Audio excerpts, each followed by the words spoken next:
چند وکلاء نے پی ٹی آئی پر قبضہ کیا ہوا ہے. یہ الیکشن کمیشن کو ایک ڈاک خانہ سمجھ رہے ہیں. اکبر ایس بابر کی گفتگو. کہا عدالتوں کو الیکشن کمیشن کے معاملات میں مداخلت نہیں کرنی چاہیے.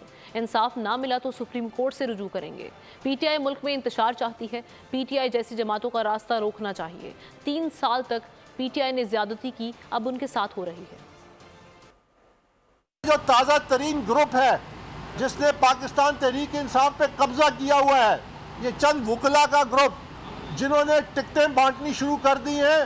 یہ جو ووٹ بینک ہے اس کو کوئی ایک گروپ آ کے قبضہ کر کے اپنے لیے کیش کرانے کے چکر میں ہے. اگر الیکشن کمیشن آف پاکستان محض ایک ڈاک خانہ ہے تو پھر ہمارے ٹیکسوں کے کروڑوں روپے اس ادارے پہ کیوں خرچ کیے جاتے ہیں؟ ہماری عدالتوں کو یہ بات سامنے رکھنی چاہیے کہ جس انداز میں وہ الیکشن کمیشن کے اختیارات میں مداخلت کر رہے ہیں اس سے ایک آئینی ادارہ کمزور ہو رہا ہے. 3.5 سال پاکستان تحریک انصاف کی حکومت تھی. اس دور میں جو ظلم ہوا, اس دور میں جو فرعونیت کا دور تھا, یاد رکھیے کہ ظالم جب ظلم کرتا ہے تو برابر کا ظلم کا حقدار. سبسکرائب کریں اور بیل دبائیں تاکہ کوئی خبر رہ نہ جائے.